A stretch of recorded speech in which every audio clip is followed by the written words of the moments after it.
You're watching Eye on Africa. I'm James Creedon. These are our headlines this evening. Scattered anti-government protests broke out on Friday in Egyptian cities.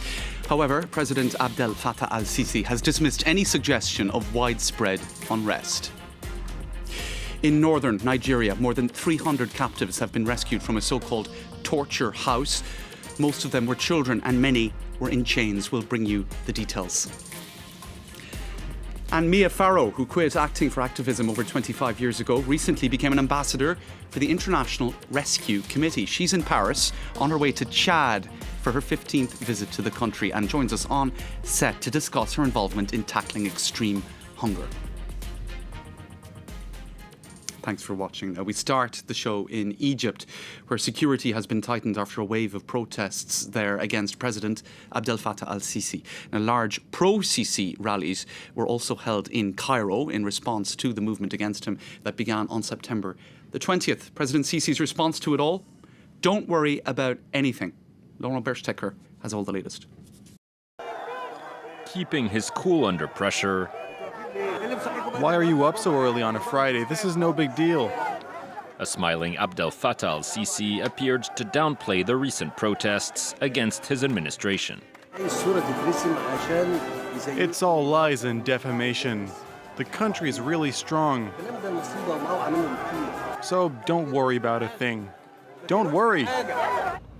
Security forces sealed off Cairo's emblematic Tahrir Square on Friday as they sought to avoid a repeat of last weekend's unrest.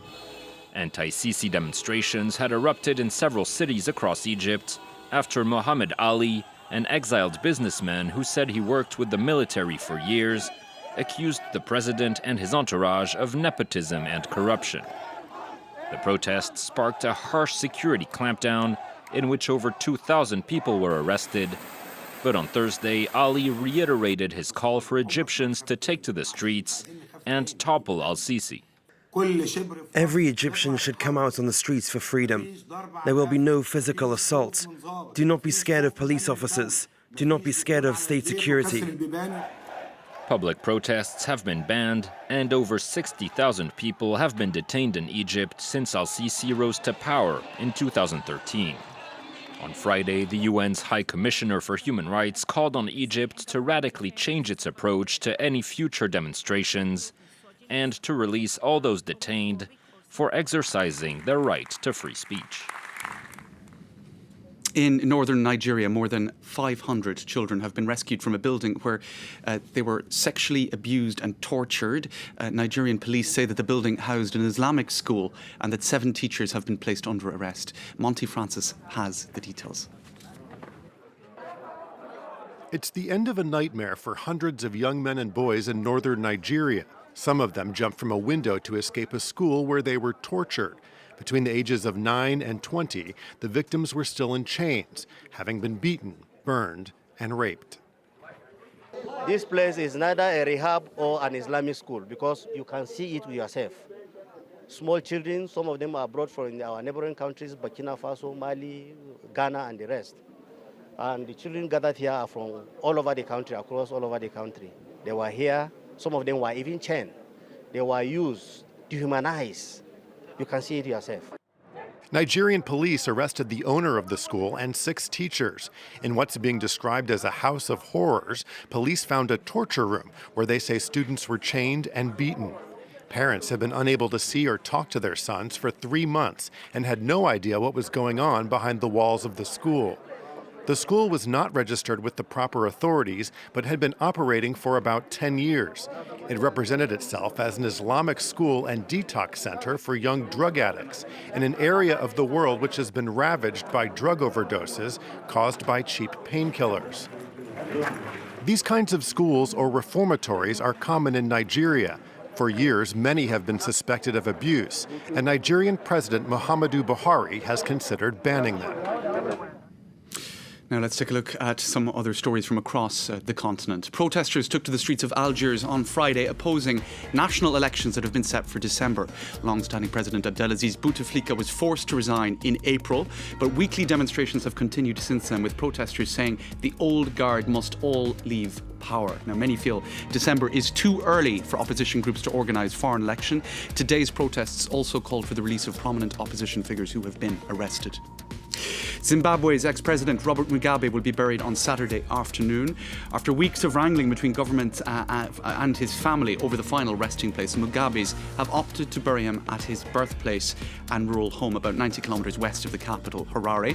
Mugabe died in a Singapore hospital earlier this month at the age of 95, almost 2 years after a military coup ended his near 4 decades of rule. And a group of 66 refugees and asylum seekers have arrived in the Rwandan capital, Kigali, from Libya. Earlier this month, Rwanda signed a deal with the African Union and the UNHCR, agreeing to take in African refugees and asylum seekers stranded in Libya. The move follows a pledge by President Paul Kagame in 2017 to offer a home to African refugees after reports of torture, sexual violence and forced labour in war-torn Libya. Now, we're joined on set by a special guest, Mia Farrow. Thank you so much for coming in to talk to us on France 24. Thank you for having me. Yeah, now, you need no introduction, but you're here today in your role as an ambassador for the International Rescue Committee. You're on your way to Chad, stopping through Paris. It's going to be your 15th trip to Chad, I understand, and the focus is on extreme hunger. Tell us about that. That's right. Acute malnutrition, specifically children under 5. I mean, if we look at it globally, we're talking about 50 million children under 5 suffering from acute malnutrition. In Chad alone, 1 million. And as you said, it will be my 15th trip, but my first with the International Rescue Committee. So I'm excited to go with them because they have a very specific mission to address the issue of acute hunger. Now, acute hunger, you were also, I understand, in South Sudan earlier this year, another area affected by this terrible issue. Now, I guess it's hard for statistics and a word like malnutrition to hit home, but you've been telling a story about a woman called Miriam that you met while you were in South Sudan. Do you want to tell us that story? Sure. The clinics are often in fact, this was the only one in South Sudan that was a comprehensive clinic for people. Miriam had walked for 5 days, she told me, to reach the clinic with her baby, who was very fragile, and was a particularly beautiful baby, who was just staring at her mother, a little girl. And while Miriam was talking to me, the baby stopped panting and died in her arms. Now, to ask a mother to walk for 5 days to reach the clinic to address the malnutrition, in a war-torn place, in that kind of weather, they're not roads, they're not sidewalks, there's nobody. It was just this woman who was herself very fragile. So the IRC is leading a mission to address bringing the nutrition, the life-saving nutrients, to the communities rather than having the parent bring the child these distances. And it's really working. So I'm excited to see what's happening in Chad because it's a country I care very much about.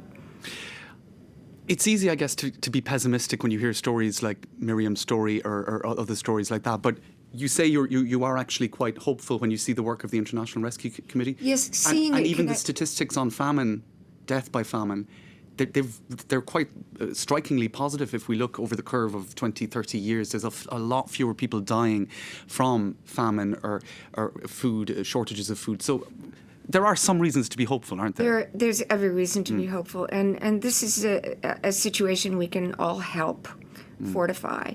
I mean, I saw this community healthcare worker, it's called, actually a mom in a community in South Sudan, a very remote community.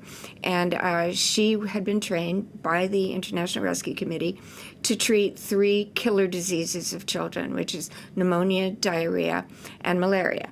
She was doing so effectively and longing to be able to treat malnutrition to the 4th and the major killer in her community, and she wasn't able to do it. So with this new method, she would be able to address that at home. And I saw her, one baby burning up with fever. She did a blood test.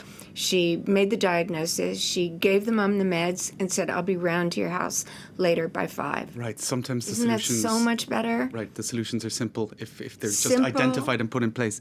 Now, the ultimate goal for all of this is zero hunger. That's it's goal number 2 of the Sustainable Development Goals set out by the UN. They're saying zero hunger by 2030. Do you think that's possible, realistically? It's possible if if we're motivated, if we don't give in to the hopelessness that you describe, and if we all put our shoulder to it. Why not? It is not separate from climate change or climate crisis. It isn't, because we see famine driving people, the lack of rain. I've seen it in Chad. It hadn't rained for 4 years, and people were already talking of moving, so massive movements of people. So it's really important for every reason to address the issues and, not cut off the aid, which helps people plant crops that are sustainable, preserve water and crops in containers that, help them from being devoured by insects and so forth. There are all kinds of things people can do to help communities. And this is one thing. I mean, saving Miriam that walk, her child needn't have died. An unnecessary death if the solutions have been put in place. Now, we spoke about reasons for optimism. If you look at the broader trends, I think one statistic is figures have dropped to under 10% of what they had been until the 1970s. I mean, from the 80s onwards, deaths from famine have plummeted. But many people are pessimistic these days. We're in an era of an increasing populism, nationalism, where people are inward looking more and more, depending on the country they're in. And I suppose the questions that would draw us all together, the universal issues, are maybe less visible. How do you feel about that right now? Do we have what's necessary to rally behind common causes? We do. And I don't think, for myself, it's a question that does come up. Do you not feel helpless coming away from what seems to be a very dire situation? I said, I just feel hopelessness is a luxury I'm not going to allow myself. That, it's an easy out to say, well, I can't. There's nothing I can do. I feel helpless. We're not helpless, in fact. In democracies, we have votes. There are things we can all do. And even $1 would cover the distribution of, that baby could have been saved with $1. So we can support, aid agencies like the IRC. Not everybody has the privilege of going to Chad or anywhere to I hope to be speaking for many people, but never give in to hopelessness. It's not a hopeless situation, and hopelessness is a luxury we really can't indulge in. Well, I was going to ask you, after 25 years of activism, if you had a sort of a takeaway message to viewers this evening, but maybe you just gave it, right? Avoiding hopelessness? Am I putting words in your mouth? A good one to leave people with, absolutely. Right. Where there's life, there's hope. Where there's hope, there's life. Thank you so much, Mia Farrow, for talking to us on Eye on Africa. Thank you. That brings us to the end of this edition. Thank you for watching.